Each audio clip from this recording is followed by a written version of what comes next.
You heard our conversation yesterday, right? My eldest son and his wife are coming back home for the birth of their child. So I need you to move your stuff out to the yard. Excuse me? You can't have kids anyway. You don't help with my son's work, so the least you could do is make some room. But I'm paying $20,000 in rent. This is getting too tiring to deal with. I live with my mother-in-law, but now she wants me out of the house because my brother-in-law and his wife are returning. My mother-in-law, brother-in-law, his wife, and my husband. This house is full of problems. I've been trying to keep things running smoothly, but it's becoming a hassle to think about it all. I'm done thinking. Okay, I'll leave, but I can't just put my belongings in the yard. I'll come back later to pick them up. You're leaving? Thank you, that's a big help, my mother-in-law said, ignoring my pleas. I started packing my things and left the house. 7 seconds after stepping out the door, I took out my phone and called a junk removal service. Once I stopped thinking, no one could stop my actions. I'm Rachel, a 43-year-old IT consultant. My husband, Eric, is also 43 and runs 4 restaurants.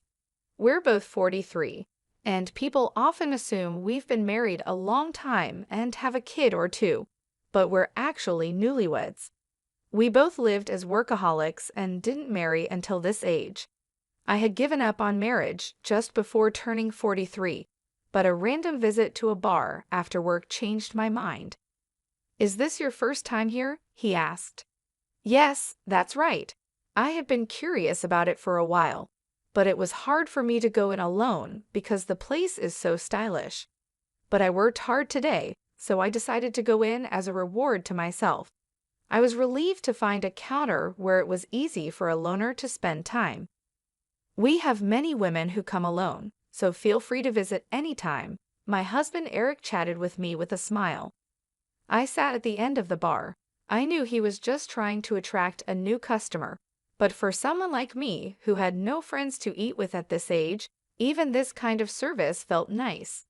Feeling comfortable in Eric's restaurant, I started visiting often. I always sat at the end of the bar, and it became normal for Eric to chat with me while I ate. What does an IT consultant do? He asked. I introduce it to companies and do strategic planning. I've worked with restaurants too. Once I suggested a tablet-based ordering system to reduce labor costs and improve efficiency. Oh, the system that's become common? How much does that cost? For a place like this, it would cost about this much, I said, punching numbers into my phone calculator and showing him the screen. No way, that's too much for a small business like mine. Eric shook his head and hands vigorously. Eric was curious and always eager to learn from our conversations. He looked for ways to apply new knowledge to his work. Even though it seemed like just a pleasant conversation, I was slowly drawn to his dedication. Likewise, Eric grew fond of me, seeing that I was hardworking. I'm always busy with work and can't talk much. How about we go out for dinner sometime? Excited about the chance to dine with a restaurateur, I eagerly agreed. I was thrilled to be asked out, but saying something so girlish at nearly 43 would be embarrassing, so let's just leave it at that. My husband didn't just ask me out that one day. He continued to invite me out for meals occasionally. It's natural for adult men and women who frequently dine together to develop a romantic relationship. We started dating, and 3 years later, as we both turned 43, we decided to get married. Feeling shy about being a bride at 43, I asked my husband to skip the wedding ceremony. We just took some photos of us dressed up. After we got married, I moved from my apartment to my husband's house. His house is a 4-story building with a garden and parking, located in a high-end area. The rent is apparently around $2,000. My husband was living there with his mother. Some might think it's unthinkable to live with a mother-in-law right after getting married, but I'm 43, so I didn't mind much.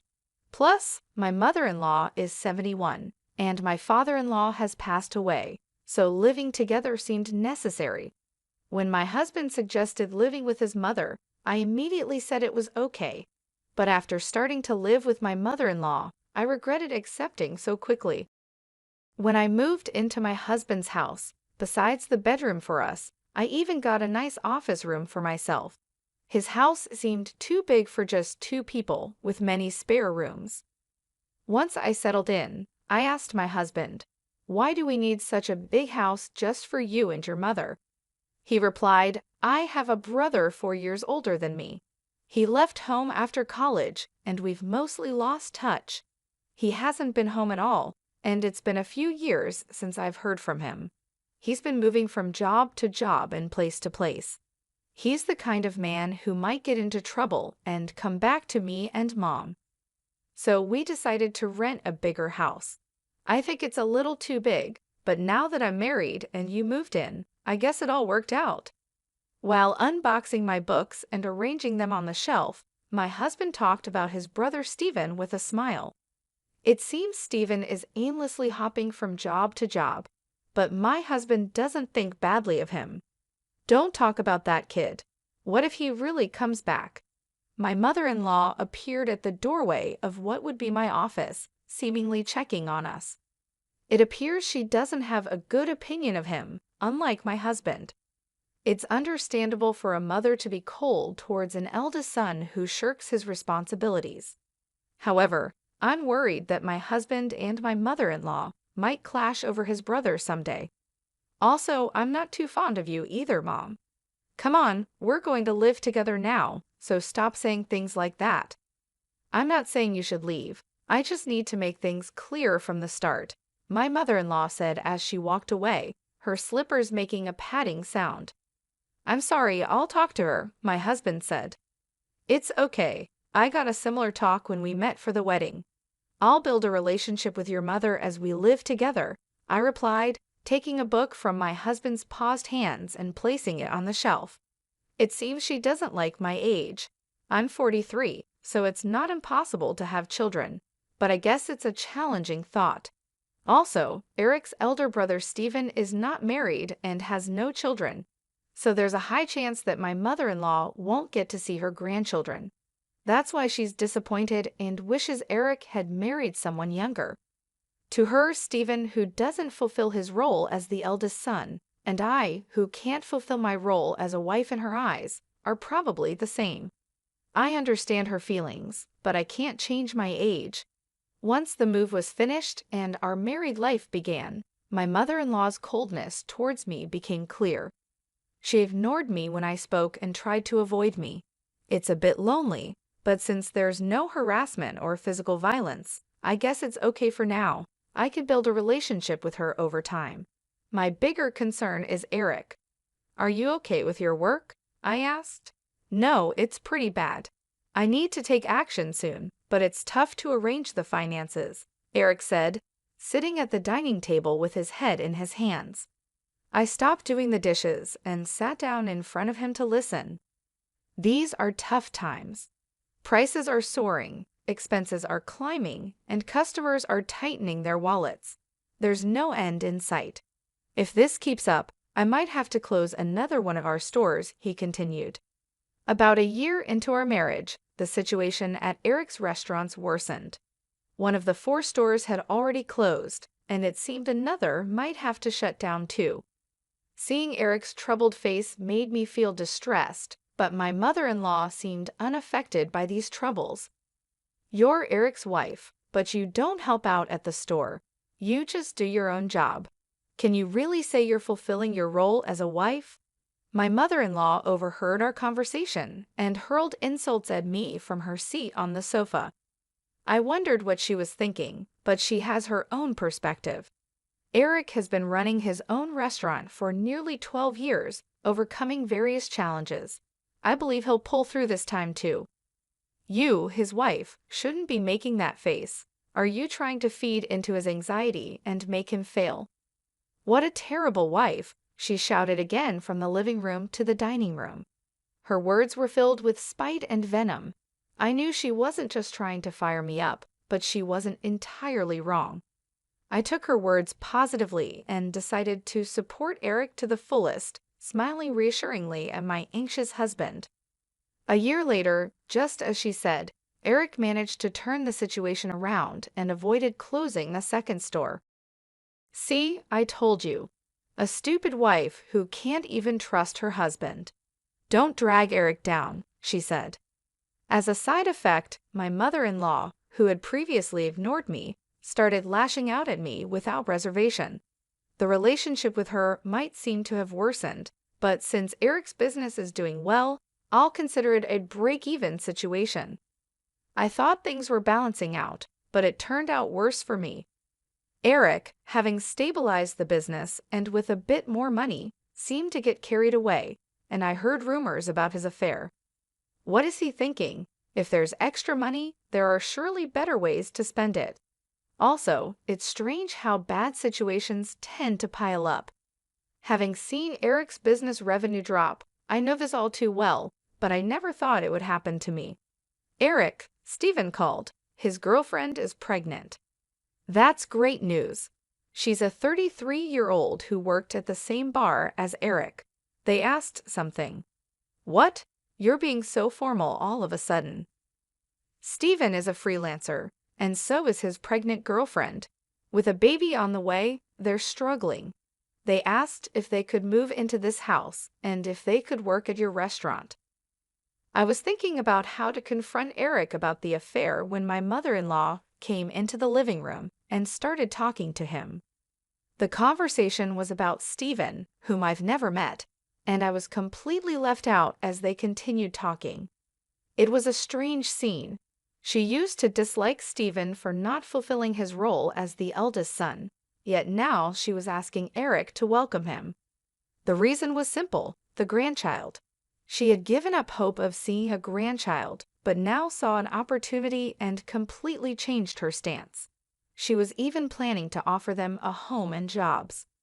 Eric, who never thought badly of Stephen, had rented this big house for such a time, but the situation has changed, and now I'm here. Isn't it odd to have Stephen and his family move in?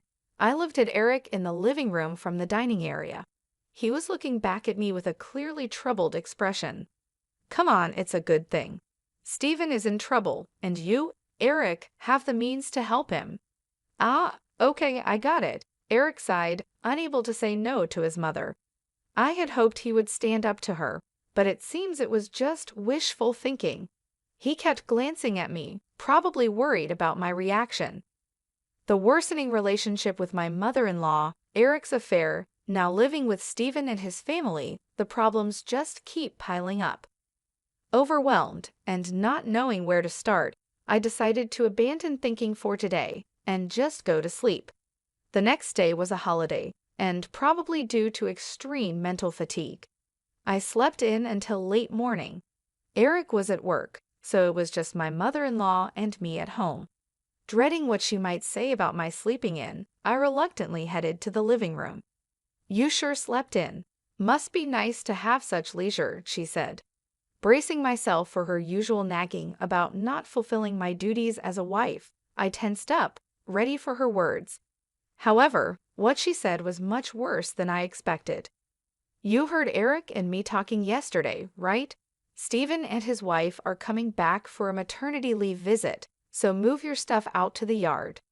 Excuse me, was I still groggy from sleep? Did she really mean I should live in the yard, or was she telling me to leave the house? You can't have kids anyway, and you don't help with Eric's work, so you should at least make room for Stephen and his family. We have 2 spare rooms left, so if you leave and your office is free, we can have a bedroom and a nursery for Stephen's family and a storage room for their stuff. Don't you think the room count and usage are just perfect? It seemed she was indeed telling me to leave. A storage room for Stephen's family. I'm being kicked out to make room for something that doesn't even seem necessary. Originally, I was allowed to use the office because there were spare rooms. I don't mind losing the office. A bedroom for Eric and me is enough. Stephen's family can live here without me leaving. Realizing that my mother-in-law now sees no reason for me to be in this house as a wife, since she can see her grandchild, I thought about the $20,000 I was paying in rent. I'm too tired to deal with all this. I decided to clear my mind and rest. silent with my mother-in-law. The only sound in the living room was the ticking of the clock. Okay, time to leave. After resting my mind, I decided it was too much trouble to worry about what happens to Eric, my mother-in-law, Steven's family, and their future. I chose to leave the house. Understood. I'll leave. I can't put all my belongings in the yard, so I'll come back later to pick them up. You're leaving? Thank you, that helps, my mother-in-law said, pleased. Ignoring her, I started packing my things and left the house. 7 seconds after stepping out the door, I took out my phone and called a junk removal service. My decision made after stopping my overthinking couldn't be stopped by anyone. Let them all regret this choice later. I left the house. I decided to stay at a hotel for a while. I had called the junk removal service, but they needed some time to prepare. This worked out since I wanted some time too. 3 weeks after leaving, I rented an apartment and started living alone. I haven't heard from Eric since then. He probably thinks I'll come back eventually. The thought of Eric taking the current situation lightly infuriates me. However, today is the day after his restaurant's day off. I expect a call from Eric when he visits the restaurant for lunch prep. Hey, what's going on here?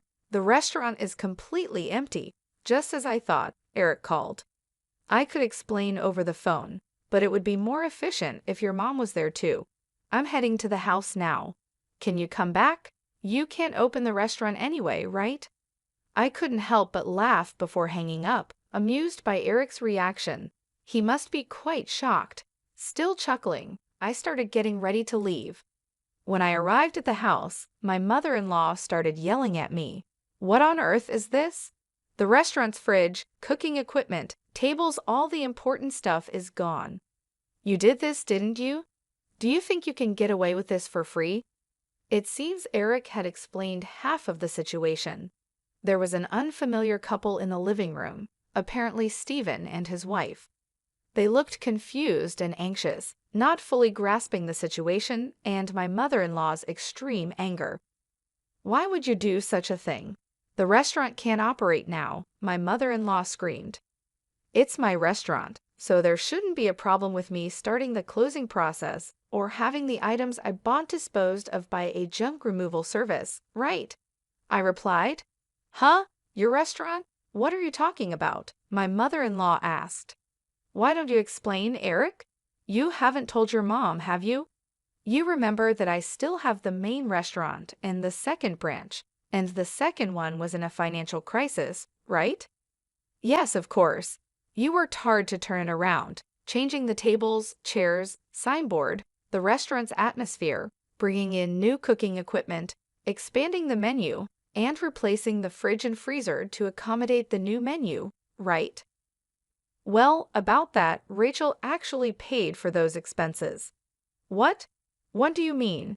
Hearing Eric's words, my mother-in-law looked perplexed. She seemed to be trying hard to understand, but probably lacked the full information to grasp everything. Eric continued looking uncomfortable, like he was holding back from saying more, but it was clear this was going nowhere. I decided to explain everything. Before turning 43, I was single and working in it consulting. We didn't have a wedding ceremony, nor did we buy a new house after getting married, so I had saved up quite a bit of money. I lent Eric $400,000 to help turn around his struggling second restaurant branch. $400,000, but you can't just hand over such a large amount of money to your spouse, right?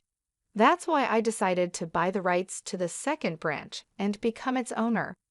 I left most of the management to Eric, so there wasn't much for me to do as the owner. The only change was that Eric shifted his focus from the main branch to the second one for its recovery. When Eric's restaurant was in crisis, I showed my concern alongside him. It was when my mother-in-law yelled at me for not showing enough trust in my husband that I decided to support Eric to the fullest. My form of support was giving him the money I had saved during my single years.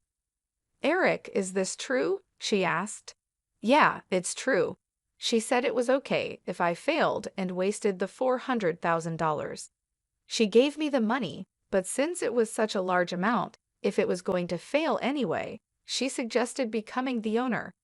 The plan was to pay back the borrowed $400,000 from the restaurant's earnings, but it was simpler for Rachel to become the owner and have the restaurant's income go directly to her. It also meant that she could decide whether to close the restaurant or not. It's a lie. Can something like that really happen? My mother-in-law exclaimed. I understand it's hard to believe hearing this all of a sudden. That's why I brought some evidence. I spread documents like the business license, transfer of rights agreement, and lease agreement on the table, proving that I was the owner of the restaurant. My mother-in-law's face turned red as she confirmed my name on those documents. Why didn't you say anything about this? You always talked about how you believed in Eric and how the restaurant was recovering, right? Even before we got married, you always encouraged Eric like that. He felt pressured by your words, but tried to live up to your expectations, not wanting to disappoint you as the head of the household. You're pretty cold to people like me and Steven who don't fulfill their roles, right? That's why Eric couldn't tell you he borrowed a large sum of money from me. He could have just told me, she protested. That's why Eric couldn't speak his mind, because she gets upset easily. People like my mother-in-law often don't realize they're putting pressure on others. They might think it's just a small thing to say, but for the one under pressure, it's a huge burden, not something they can easily talk about. And even if they did speak up, she would likely be disappointed and start complaining. It was essential not to let Eric's spirit break under her constant jabs, especially when the restaurant was finally turning around. That's why I kept quiet too. But I really wished she had refused when Steven and his family were coming back. Probably Eric thought it was work-related and agreed without thinking much. Mom, Rachel, I'm sorry. This situation is my fault for not being decisive enough. If I had managed the restaurant well from the start, Rachel wouldn't have had to lend her money. And if I wasn't so weak, I could have told you the truth. If Rachel decides to close the restaurant, then that's it. But what about the part-time workers? My mother-in-law asked. Don't worry. In the past 3 weeks, I've already informed everyone about closing the restaurant, and they all understood. For those interested, I've arranged part-time work at other restaurants through my IT consulting contacts. That's a relief. That was my only concern. So everyone was in on this? Rachel showing me an empty restaurant as a surprise, and everyone keeping the closure from me? Eric, I'm sorry too. I've been pressuring you. And Rachel, I'm sorry for everything up to now. I won't tell you to leave again. My mother-in-law apologized, and it seemed as if everything was resolving nicely. But that's a misunderstanding. I'm far from being satisfied, and the discussion is far from over. Let's settle this matter next. What's this? Divorce papers. When I placed the divorce papers on the table, Eric picked them up in shock. What does this mean? Why a divorce? This is supposed to be a reconciliation, right? Don't just assume we've reconciled. You might think it's a secret, but I know about your affair with the part-timer. All the part-time workers knew about it too. That's just a rumor. You can't say things like that without proof. I displayed an image on my smartphone that a part-time worker had sent me and placed it on the table amidst the scattered documents. This is a photo of you entering a hotel. It was taken by one of the part-timers. If you leave the restaurant together and walk towards the nearby hotel district, anyone can take such evidence, not just the police or detectives. Did getting the second branch back on track give you too much confidence? You really got carried away as the owner of the restaurant. I couldn't do much in the day-to-day operations, but I still visited the restaurant from time to time. That's when the part-time workers told me about Eric's affair and asked for my help. When I promised to handle it, they provided incredible support. They sent me proof and even kept the closure of the restaurant a secret from him. Wait a minute, closing the second branch in a divorce? What's going to happen to the rent for this place? Eric asked. The rent for this place? What do you mean? My mother-in-law asked. I haven't mentioned that yet. I've been paying the entire rent of $20,000 a month for this house, I said. Is that also true? She asked Eric. It's true. When the restaurant's revenue started falling, Rachel started paying half of it. But as revenue continued to drop, the amount she had to cover increased. Eventually, she ended up paying it all. $20,000 a month is the same as my salary, so I paid all the rent, and Eric covered other living expenses like food and utilities. So if Eric gets divorced and only has the main restaurant left, obviously living here won't be an option anymore. Eric and my mother-in-law seemed deflated after hearing my words. They slumped as if they had exhausted themselves in a boxing match. Stephen and his wife, now somewhat understanding the situation, hesitantly joined the conversation. What does that mean? We came back here and can't live here? Stephen asked. Wait, Stephen, this is different from what we heard. We thought everything would be fine once we got back home, his wife said. Sorry, Stephen. Right now, I don't have the means to help you with a restaurant or a house. Come on, do something. We're having a baby. At least give me a job. We have enough part-timers. In fact, we need to cut down on staff costs. Eric will work hard, so just wait a bit longer. That's what I'm talking about. Stop saying things like that. Hey, what about my house and job now? Stephen shouted. Eric, my mother-in-law, and Stephen started arguing about their future lives. Stephen's wife, whose name I still didn't know, looked uncomfortably out of place. I had delivered the news about the restaurant's closure and the divorce, so my business here was done.